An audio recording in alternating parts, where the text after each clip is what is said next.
Hey, Nathaniel here, and I'm in Cedar County, Iowa, in the city of Tipton.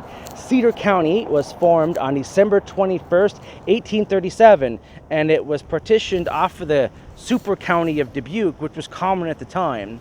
The Cedar County gets its name from the Red Cedar River that runs through the entire county.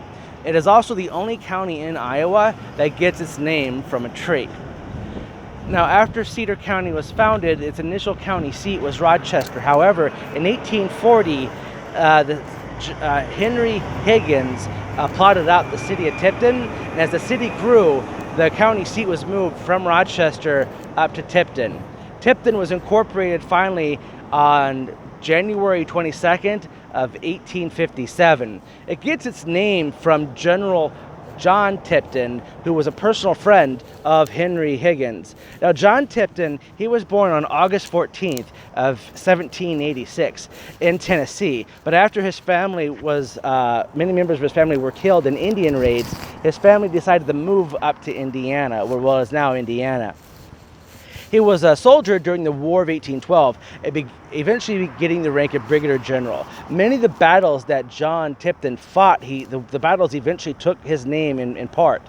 After the war, he got into politics and was a big supporter of Andrew Jackson, who became president of the United States, and was also a veteran of the War of 1812, and won the Battle of Nolens. Now, John Tipton was known for a couple of things. Other than being a member of the Indiana State House and eventually a U.S. Senator from Indiana, he also was the guy who was instrumental in moving the state capital of Indiana from Corydon to Indianapolis. He also set the boundaries between the states of Illinois and Indiana. On a sad note, he does have one really serious blemish on his legacy, and that is when the Indians were ordered to be relocated to the Kansas territories.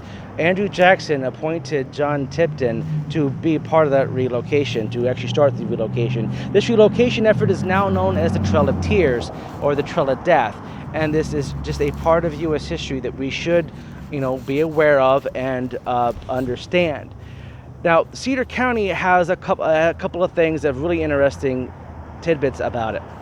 One, John Brown stayed here. In fact, on their rock that done by Bubba Sorensen, they actually have a little bit of homage to their efforts in the Underground Railroad.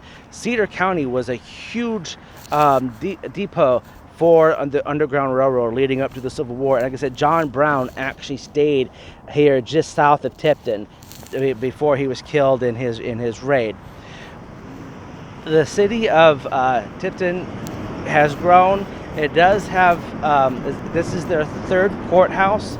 The original courthouse, the original Rochester, didn't really have a courthouse. They had a building, but never used for court. This building here is the third building they've used. The first one was completed in 1845. It was a quite sizable building. They actually had more room than they needed. And then in 1859, they replaced it with another building, and this building had a giant cupola at the front of it, and it was topped off by a dome. But that was later changed, and a clock tower was added.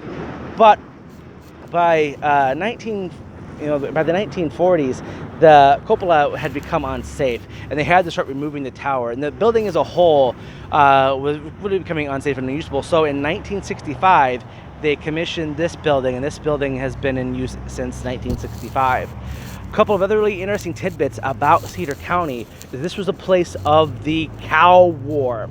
Now, out of all the wars that I have heard about doing these videos with the counties, the Cow War is kind of beyond my belief.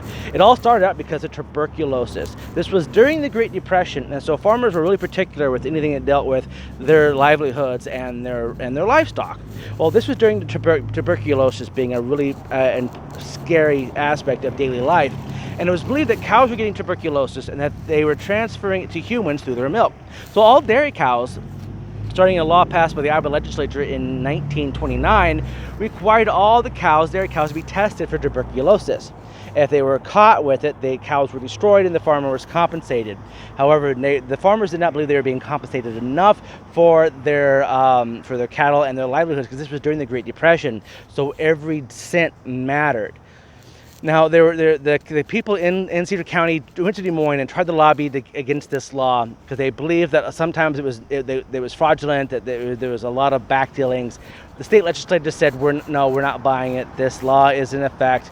So in 1931, as this started wrapping up, farmers started creating militias and preventing veterinarians from coming out to their farms and performing the test. The veterinarians had to actually be escorted by police officers to do these tests and escorted on and off the property.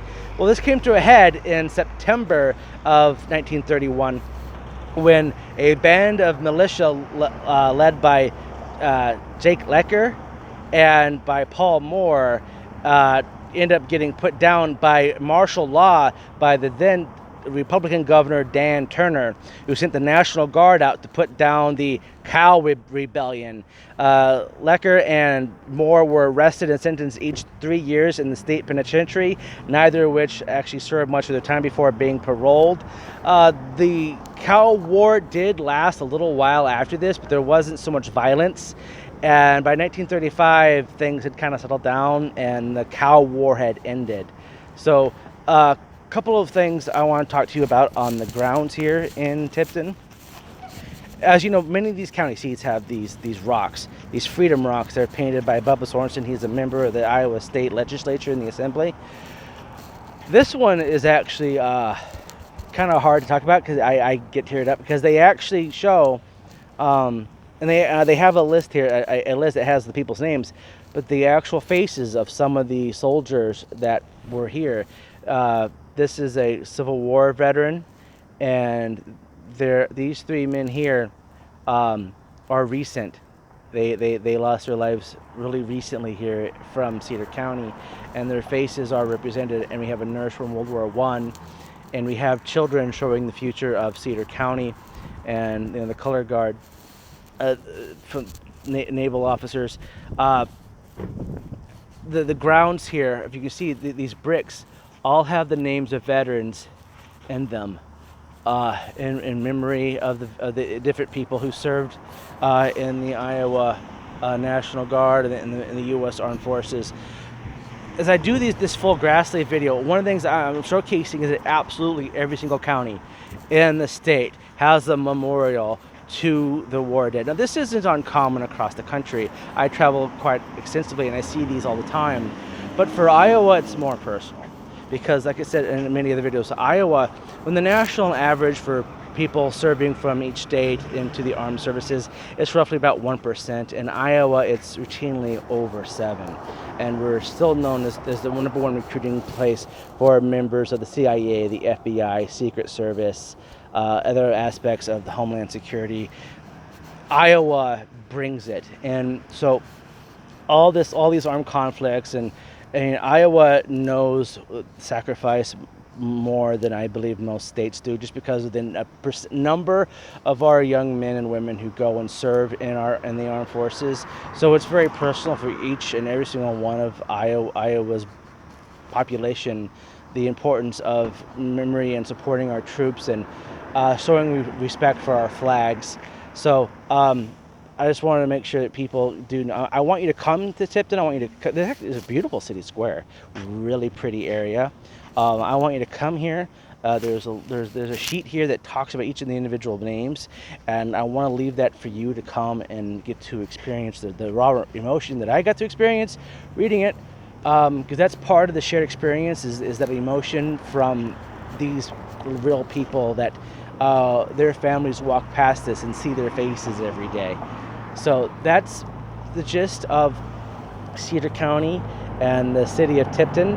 It's a very small, beautiful town. There's a lot of beautiful towns here in Iowa. Tipton is one of them. The courthouse, product of the mid-20th century modernization of everything, but still a very nice building. The grounds here are very gorgeous, and that is Cedar County for you. So thank you very much. Everyone in Iowa, I want you to stay healthy, stay wealthy, stay wise, and as always, stay classy, Iowa.